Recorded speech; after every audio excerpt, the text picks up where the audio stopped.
I shared a lot of my story. I want you to share your story. Wow. What piece? Because I'm like, I'm daughter, I'm wife, I'm mother. Yes. Wow. I guess one of the things I'll share is what has been going on recently in my life, in my 20s. I think, and I'm always going to talk about God because for me, my healing has been through my relationship with God. And also therapy. I've done therapy because therapists need therapists. Let me be the first to say that. And so I would say, kind of like you, I grew up in the household where it's like my needs were always met. Like I always had food. Okay. I always had a place to live. You guys would come over on weekends. We would have sleepovers, like fun times, right? But at the same, and I always had clothes. I got to make this known because if my parents watch this, I want you to know that y'all did a good thing. I always went to school clean. So I never struggled with neglect or people making fun of us every time before school starts. New sneakers, new book bags. Okay, y'all got the good stuff. They always have the high stuff. Yes. I mean, I don't know. I never cared for it. I was just telling JC, I'm just like, I never cared for it. I always thought they hurt my feet. Oh, well. I don't know. Me and my sister always like to just have a little pizzazz. Still do. We're always in church, like sneakers. But either way. So even in the midst of all that good, I have to say there was definitely trauma in my household too. And I can speak about it now because before I would make excuses. And this is something we have to stop doing. Mm-hmm. We're so loyal to our parents that we'll say, oh, they did the best they could, right? But at the meantime, what does that do to your pain? Your pain is not acknowledged. You're making, because we're so loyal. I love them. I don't want anyone to know. But at the same time, Tim Ross, he's a Christian podcaster. He says, in order to leave something, you have to grieve it. Grieve it to leave it. Yes. Right? And so I had to say, oh my gosh, the Holy Spirit was like, you need to let your father know what happened to you or how you felt as a child. And so I'm like, what? That's like real vulnerable, God. I don't do vulnerable. No, we don't do vulnerable. We don't do feelings. Nope. Okay. And it's crazy because I'm a therapist. But I could do feelings with my clients. But it's different. Isn't it? Yes. I don't do feelings. No. I don't do I don't even know the Google Gag. No, God, please. Anything but that. So 2 years ago, God was like, write a letter to your father because I want you to be free by your birthday. Mm-hmm. And I was like, all right, God, I'm going to do it. Didn't do it. The next year came by. Write a letter to your father. I want you to be free by your birthday. And the first time I didn't do it, I actually wrote the letter and I kept it in my car, but I forgot.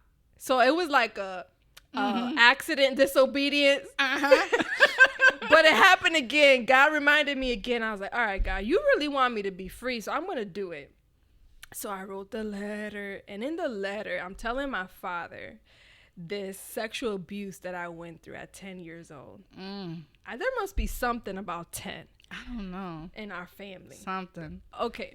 So I'm living in West Haven in these apartments. And there was always an older boy who was like, I'm 10. Like, I'm still playing with Barbies. I don't know. He's kind of cute. Always bothering me. And then one day I'm outside playing tag with my sister, hide and seek. And he's like, oh, come in the house. And I'm so, innocent mind. I don't know what's going to happen. And so that day I was sexually abused. And I'm running out of his house. And I hear I'm running out of his house, because I hear my father like, Valerie, right? I'm like, oh my gosh, like I'm trying to process what the heck just happened to me by this guy. And then I'm scared to death because, my father's looking for me. And when Spanish people looking for you, right. it ain't no, I want to hug you type of thing. So him and my sister are walking outside looking for me. And I'm running. I'm like, here I am. And my father beats me in front of the whole neighborhood. Talk about trauma. Like, I was just penetrated by this person. I have no idea what the hell was what he put in me, because that's how ignorant I was. And then at the same time, my father, because he doesn't know what happened to me either, he probably like, girl, what are you doing? You know, when you find a kid who is lost, you get mad at them, like, I've been looking for you type of thing.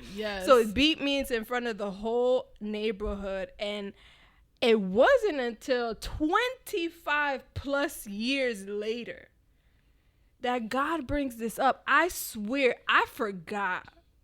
Somewhere down the trauma brain, I guess that's what trauma does. We push it because it's so intense. And as a woman now that I have a daughter, 8-year-old daughter, you know, I'm like, oh my gosh, if something like that ever happened to her, and she I'm gonna kept end up it, on the news. Not only that, but the fact that she never told me. What? No, oh my gosh, that's the thing. I want them to. They would tell me. Yes. And I never did. And as I was driving to your house today, I'm thinking about this story, and I'm thinking about little Val, and I'm like, why? How did you sleep that night? How did you just go to school, or if it was a weekend, like, go to school on Monday like nothing ever happened? How did you make sense of that situation that you were basically abused twice in the same day, and you never told anyone, Val? Like, what the heck? For real. So in addition to that, you know, my parents didn't have the best marriage. And so that's another trauma, because you grow up and then you're like, I grew up with hating men, for real. Hating men, like, I'm never going to depend on man. Man can't tell me what to do. And lots of my cousins know I had that attitude, because when they were in relationships, I'm like, girl, you need to cut him off. You need to dump him. I was always pro women because the household I grew up in, I just saw a lot of things that I'm not going to put my parents' dirt on the street. But there was a lot of things that did not make me want to get married. And I never did want to get married. And it's so interesting because, you know, I ended up getting married. Yeah. And getting married young. Yes. And people are like, how did you get married after 3 months? I'm like, that was a God thing, because God knew if I wasn't going to get married on accident, it wasn't going to happen, because I hated anything that made me feel like I'm on lockdown, because my parents are super strict, more my father, super strict. And so to be married was like, I'm not cooking for no man. No man's going to tell me what to do. It took me 13 years just to take my husband's last name. Let's talk about that. I still don't have his last name, but that's another story. It's not because I don't want it. I didn't want it. It's not because I want it. I did not want it. I did not want anyone telling me what to do. So there was this like anger, resentment, and like, no, I never experienced what young girls experience about, oh, I'm in love. No, because I was the one like, I'm not going to ever get close to a dude like that. So when I'm talking to this dude, I'm also talking to that dude. I was one of those girls. And for that, and then, so the why. Listen to my trauma story. You get this message of men don't treat women right. I saw that. I lived that. And my mom didn't have anyone to talk to. So who would she talk to about what was going on in her marriage? Me. So that's another, I mean, I'm not going to list all the traumas, but those are the big ones that now as a grown woman, I'm like, wow, God, okay. This is all the baggage I'm bringing into my marriage. This is all the baggage I bring into my parenthood. This is all the baggage I just have. And so here I am now. I'm a therapist for trauma, and I deal with sexual abuse a lot. I lived it. It took me a long time to really acknowledge that. I didn't, because I told you, it was just like, I think I went through something at 10. I don't remember. But then in therapy, it came up. And that was a powerful moment. I was like, wow, and even today, I still struggle with I was sexually abused. Because it's just such a ugly word, you know? And it wasn't just that time. Like, I remember going to a friend's house, a girl at that, and like, oh, we're going to play doctor. And me being innocent it led to them touching my breast. So it's like all these, like, no one's gonna touch me. No one is allowed to get in my zone. And you know, you grow up and then people are like, oh, you're so conceited. Like, you never smile. You got a bad attitude. You look so mean. You never want to talk to people. You're standoffish. I don't trust people. How about that? Yep. Same here. See, and it's not on purpose, you know, but those big traumas, like, they roll down like a domino effect, man. But I'm here and I'm just like, you know what? We need to share this because we have girls.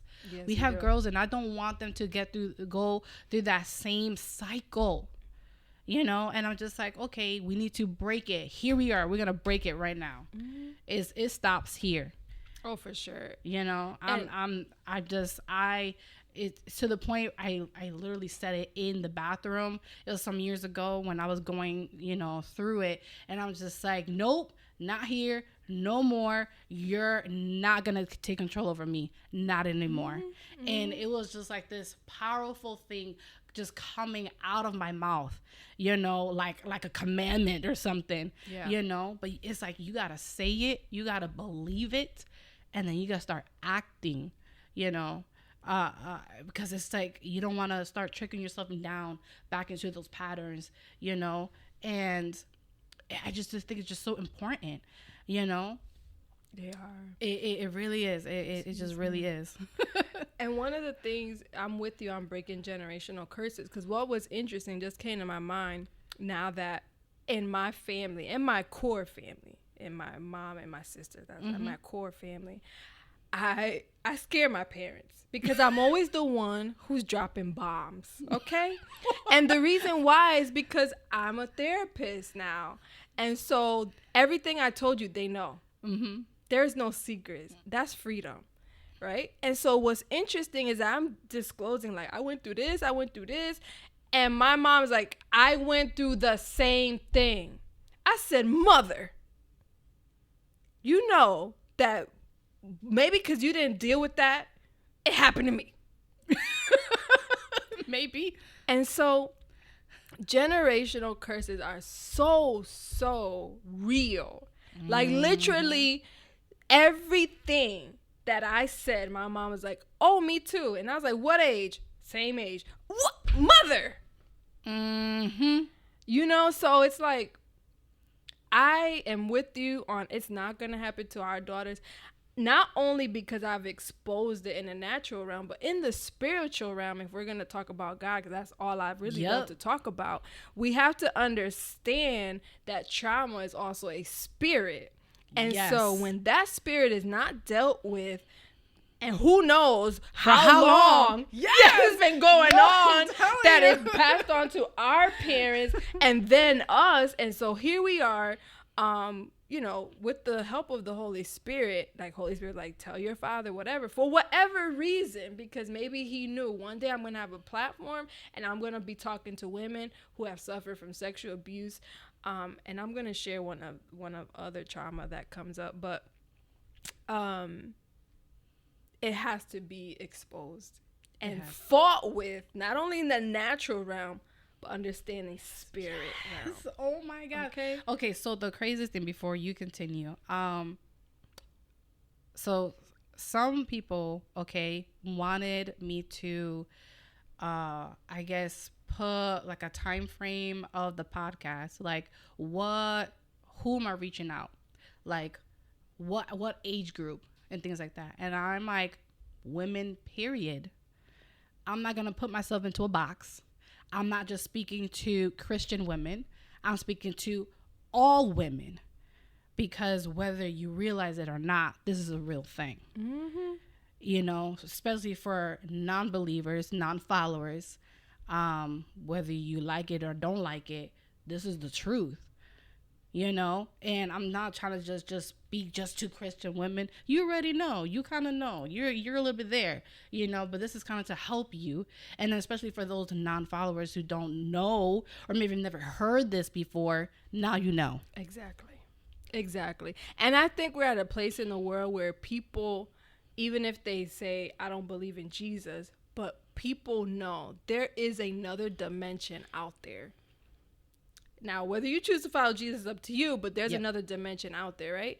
And so for me, if I had to say, if I take my therapist hat off, for me, where I fight the most is spiritually. Mm-hmm. Spiritually, because I see this thing for however my mom didn't really deal with it, maybe didn't get healing there. And because secrets are so much in our family, no one's talking, no one really talks about what happened. Like we hear so-and-so was in the hospital, so-and-so.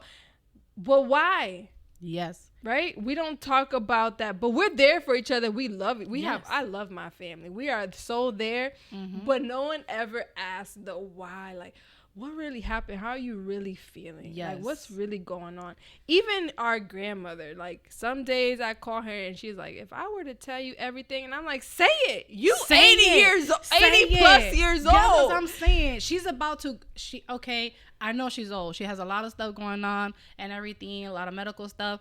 But now is their time to share your story. Yeah. Share it. Okay, because certain things that may have happened to you is probably happening now to somebody else in our family or to somebody else. And then whatever you did or something that helped you can help us. Exactly. And it's just a different generation. We're talking about 85 years old. So us in our generation is more like, we gonna talk, we gonna fight. Yep. And that, think about our parents' generation, like, okay, we're gonna do better for our kids. At least we're not gonna abuse them, but we're just not gonna talk about feelings. Yeah. Right? While they were abused. Yeah. You see, so it's like everyone's trying to do better, but are those spiritual things being severed? Are we cutting them? Yeah. You know? Right. So one more that I wanted to share, because I want women to be educated on this one, and it's emotional neglect. And the reason why I want to share this one is because this one is not your outside bruises. It's not, I was beaten or I was sexually abused. This one is, there was no abuse in my house, but I felt invisible.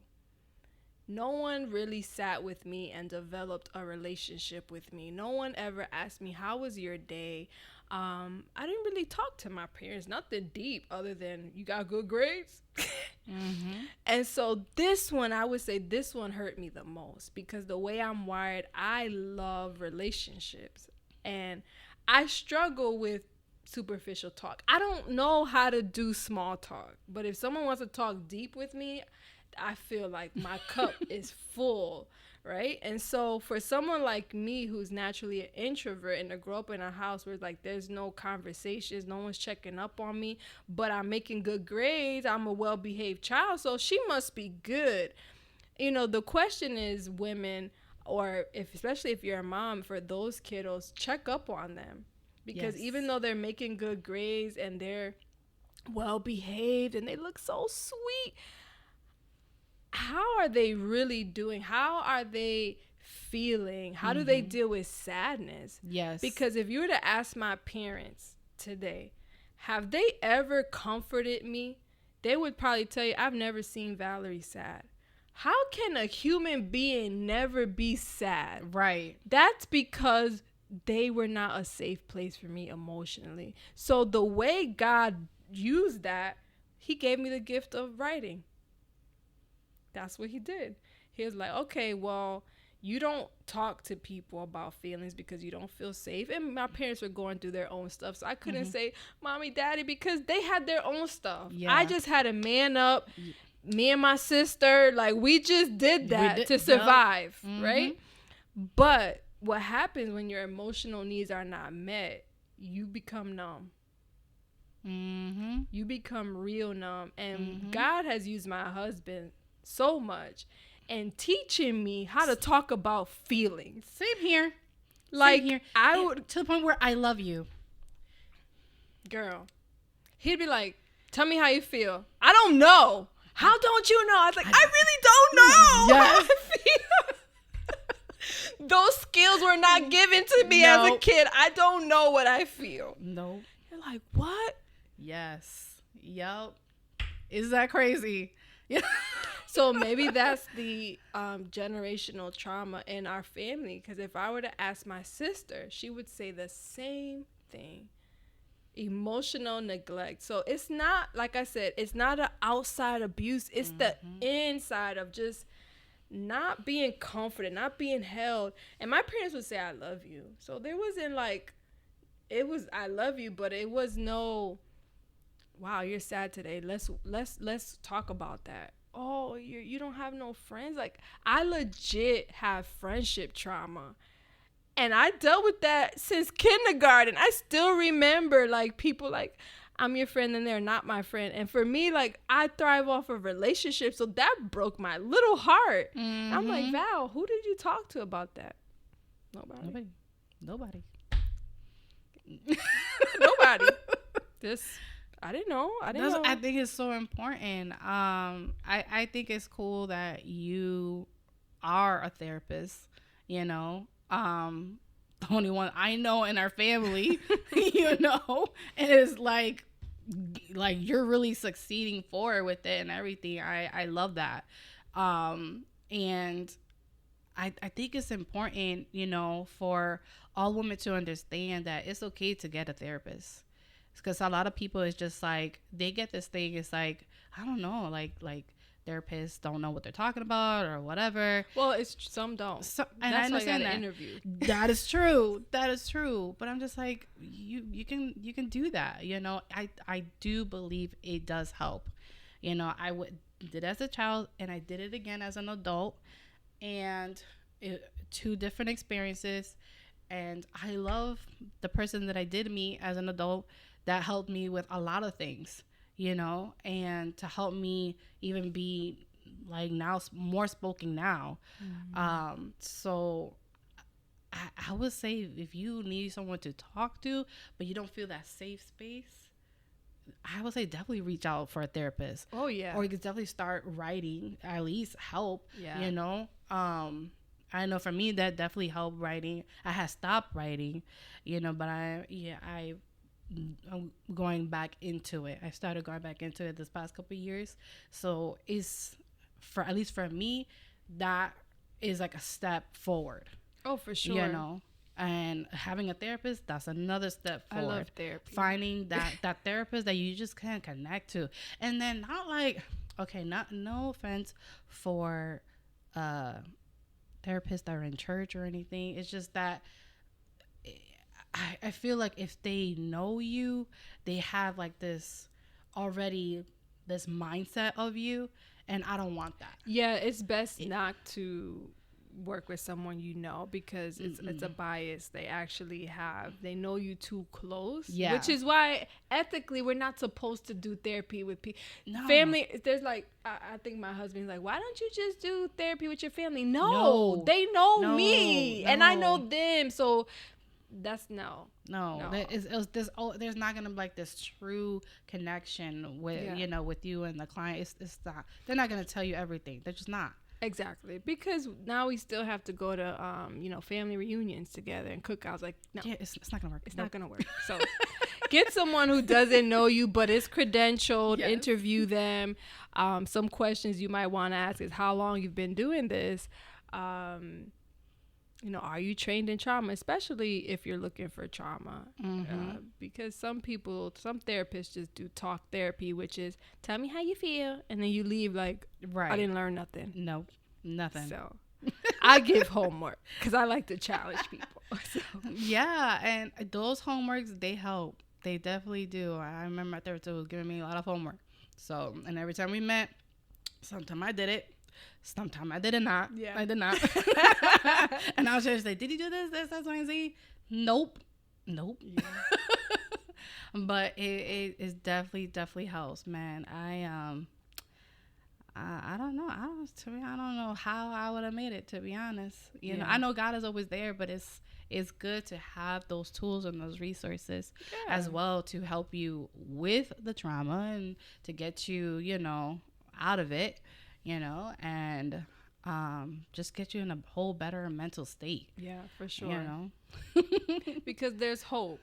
And some people get so stuck in their trauma that they are living out of trauma instead of out of freedom. And so imagine if I were just to get stuck in what I went through and what you went through. We would be two different women instead of like, all right, I went through that, but I'm not a slave to that thing. Now I'm empowered and I'm going to fight this thing so that our daughters or so that other women are empowered or so that parents can talk to their kids about sex. Right. And period. Right. I legit had this conversation with my mom the other day. I said, you did not talk to me about a period. Do you know how I found out about a period? How did you find out? I just got it.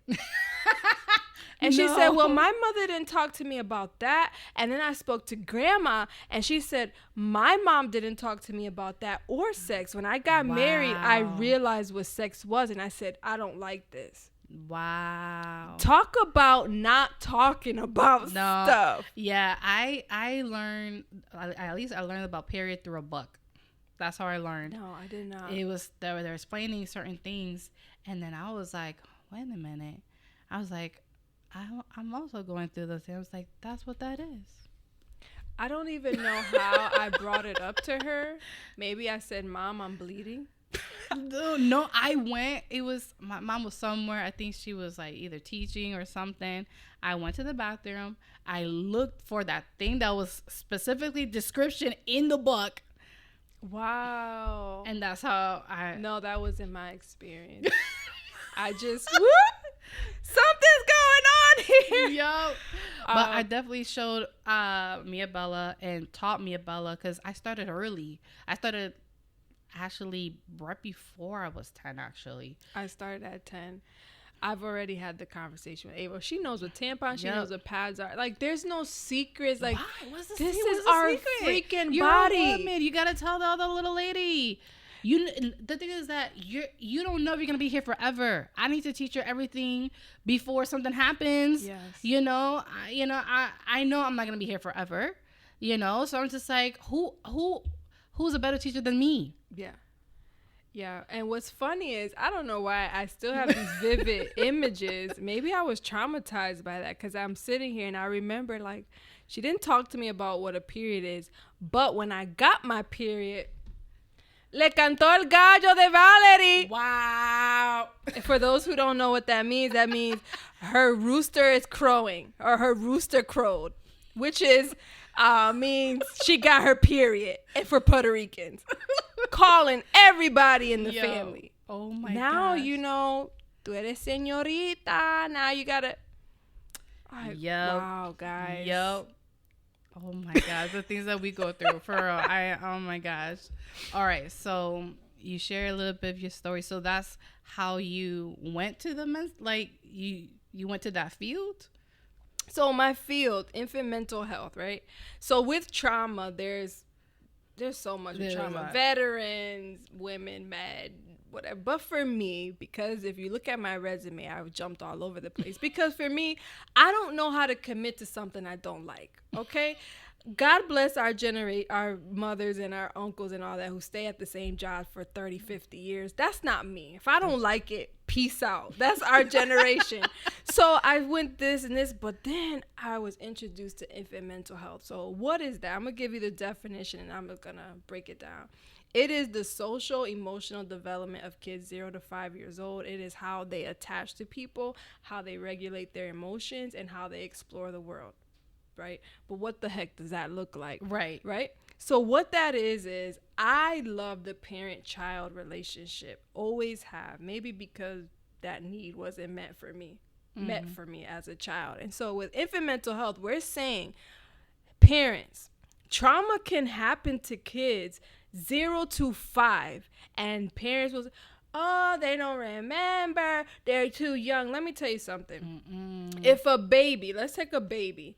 What is their need as infants? They need to be fed. They need their diapers changed. And how do they do it? They cry. I know it's annoying. I've had to.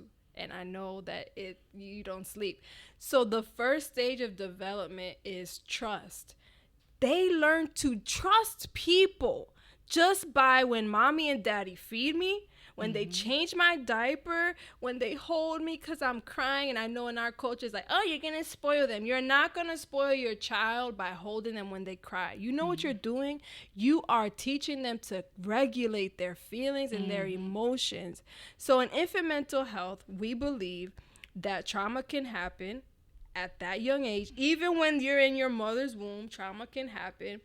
And the best way for kids to heal or to have a successful life is through relationships. So if mommy and daddy do not attend to me, and then now I gotta go to preschool, why do so many kids in preschool get kicked out?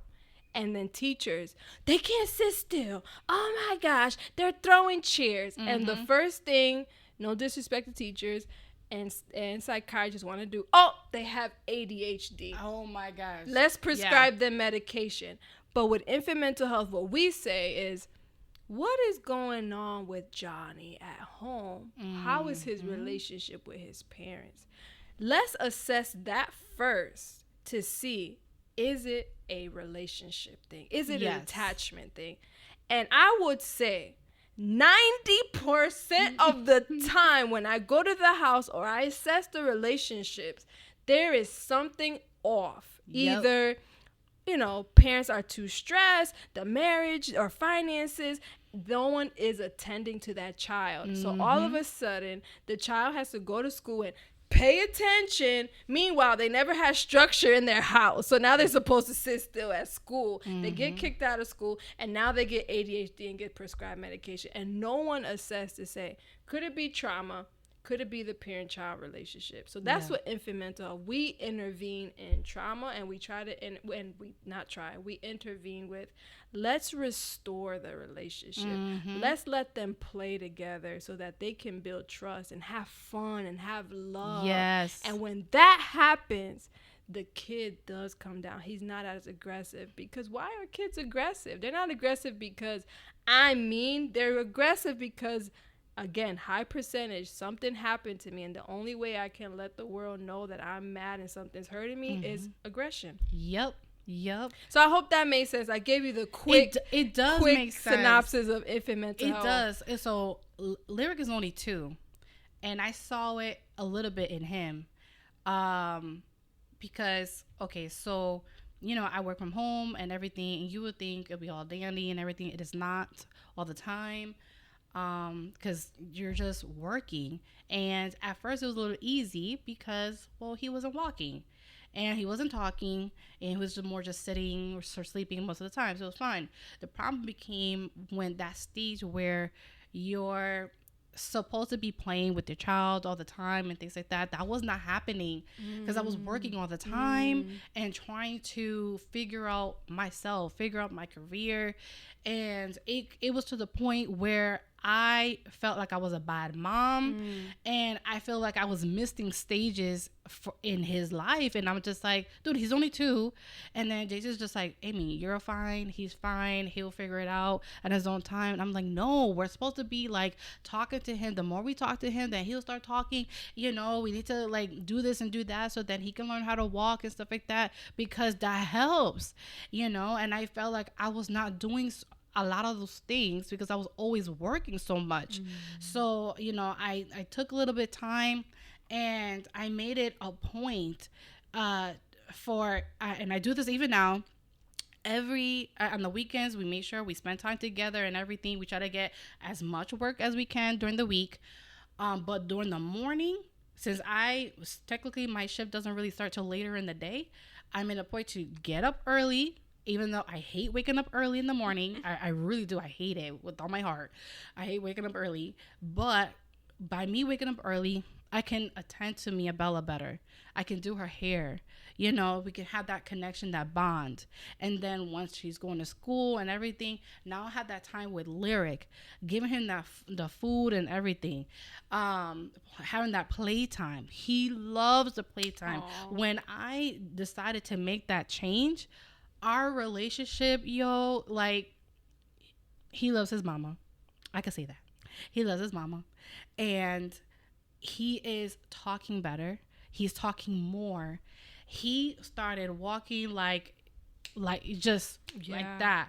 Because at first I thought, man, I might have to bring like a speech therapist or something, because I'm just like, he's not really talking. And I was freaking out as a parent, any parent, you know, when you feel like these other kids are already talking, they're at the same age, and okay, well, what am I doing wrong? Why is my child not talking?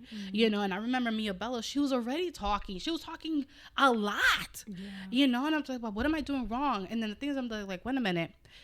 I was working when Bella was young, and the one who was there to attend to her was her grandmother. She was there all the time, talking to her all the time. I'm just like, how can I do that and work?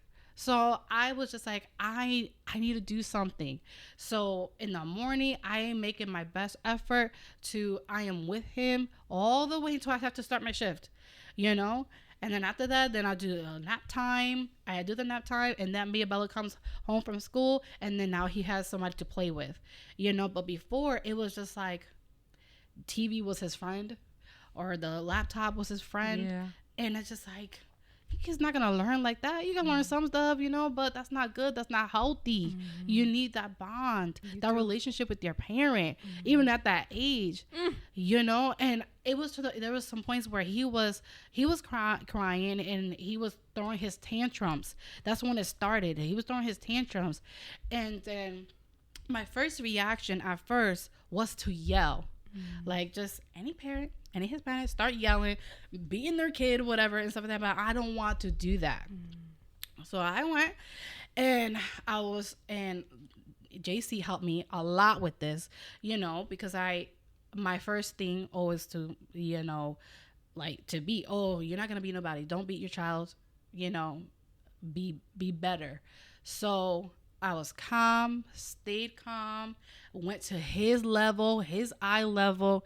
Baby, what is wrong? Tell me. I hugged him. Okay, you don't want to talk to me right now?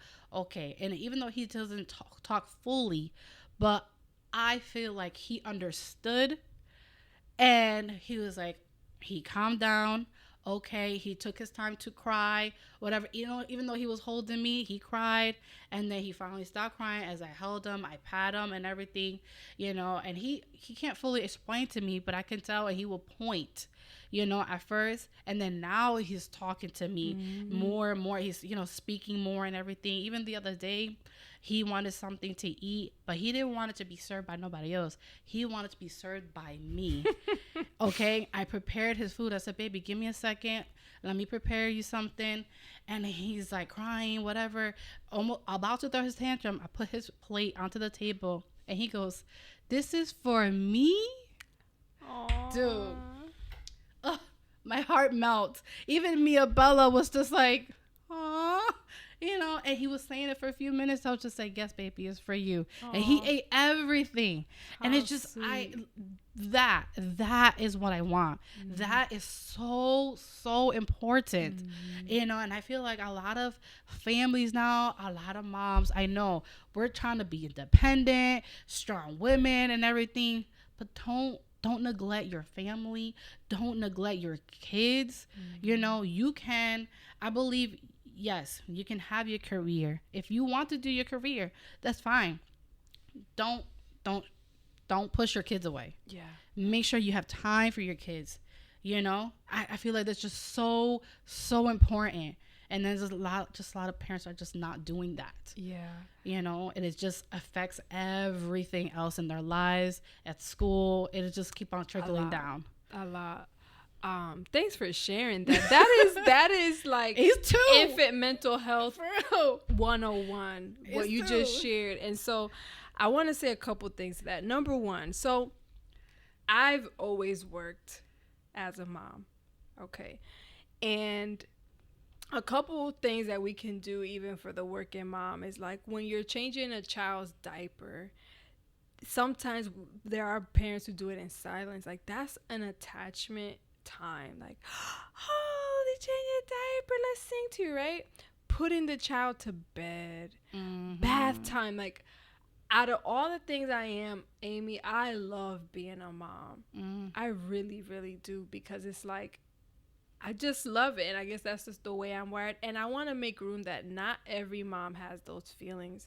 and it's fine. Yeah. Because and in addition to the child part of infant mental health, I work with a lot of moms, or have worked with a lot of moms who just didn't have those feelings. Mm-hmm. They're just like, I hate being a mom. And then as I assess, they've been through some horrific things as children. No wonder, right? Mm-hmm. So the job is, in my practice, I do things differently, because a lot of times people will just work with the child and forget about the parent. But for me, I do them both, baby. I want the parents to heal, because I know if they can heal, they will be better parents. Mm-hmm. A lot of times DCF will take a kid away and then is like, all right, be a better parent. And this mom has been, or I say a lot of moms, it's not that dads aren't there, but I just, statistically, it's more moms. Yeah. No hate on the dads. I know. I'm sorry. And so I help those moms heal so that they can really be better moms and attend to their kids, right? So there are ways to bond with your child even if you're working. Mm-hmm. I would start with sleep, bath time, feeding, changing the diaper. Those are 4. And then I would even add, if you're taking them to daycare and picking them up, how is that? Like, are you just like, get in the car, hurry up? Or are you like, hey, baby, I missed you so much. How was your day?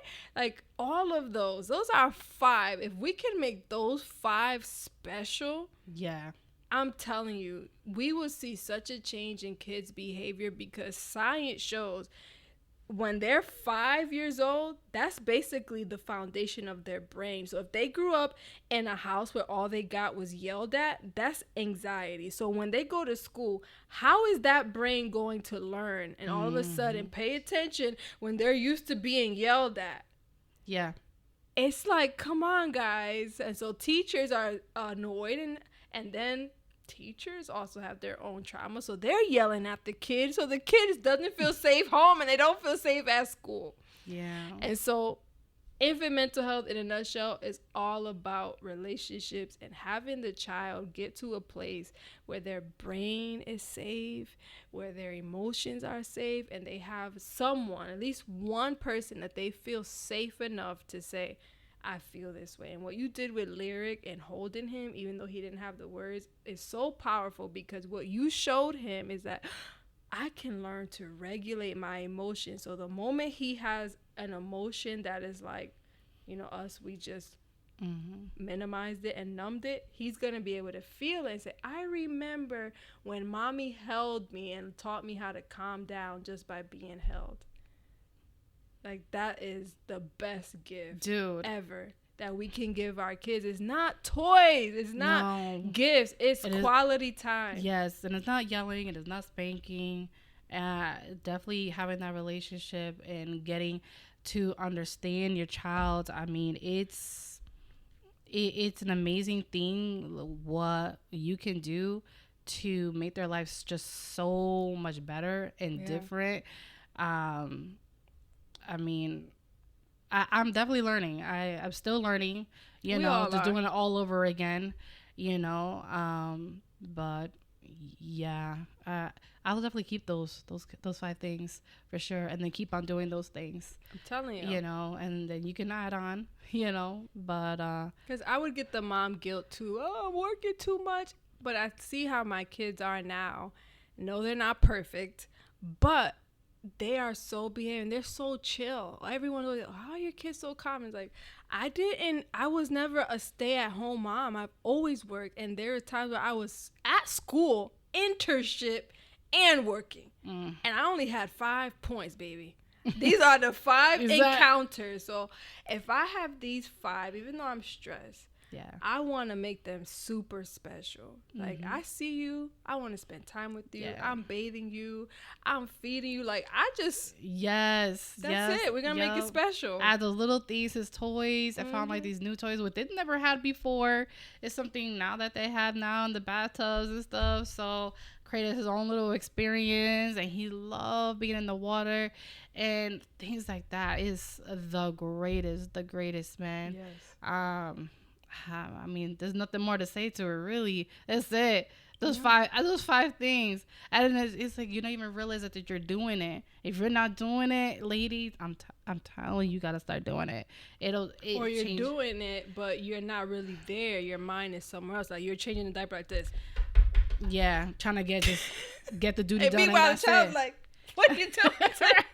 Talk to me. Right? Make eye contact Exactly. with me." I just make it fun, because his poop be stinking. Oh my gosh, I never had this with me, Bella. Yeah. Okay. Like, I mean, it was a 2-man's job. And JC knew. I was like, babe, 2-man job. He's like, I already know. Because her stuff just goes everywhere. Oh, I don't know why. Now, his stuff didn't go everywhere. It just be a lot. And it just smells. Or it'll be a little bit. And it'll literally, even today, he just had a nugget. It was a legit nugget. But the stench, it was just like all up in his room. And I was like, dude, how is that coming out of you? You're only 2. Why are you pooping like a grown man? Yeah. I don't understand this. Yeah. And I'm just like, what? I don't know.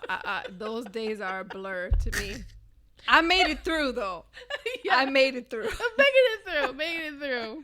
Oh, my gosh. Okay. I want to thank you, Valerie, for coming.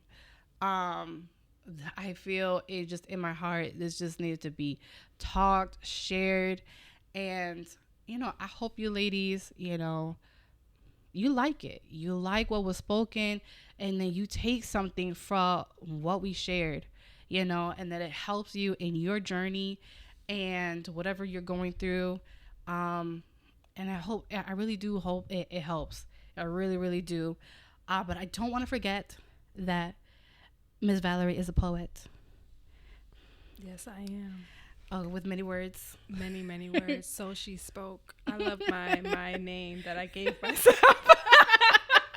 Isn't it? Let's talk about how you give yourself a name. Like, that process is like, what should I call myself? So anyways, I call myself So She Spoke. And the reason for that is there's a scripture that says, I believe, therefore I spoke. It's in Psalm something somewhere. I was like, that is so cool because I believe, therefore I speak. And so, yes, I love poetry and I am a poet. Yes, I am. But I want you to share something. You do want me to share something? Yes. Okay. I'm going to share something short. Because my poems can be like sermons. And since we're talking about women, one of my favorite poems, because I am a fan of myself, is called Who Are You? And I wrote this poem because at that time I saw a lot of women just be losing their identity in relationships.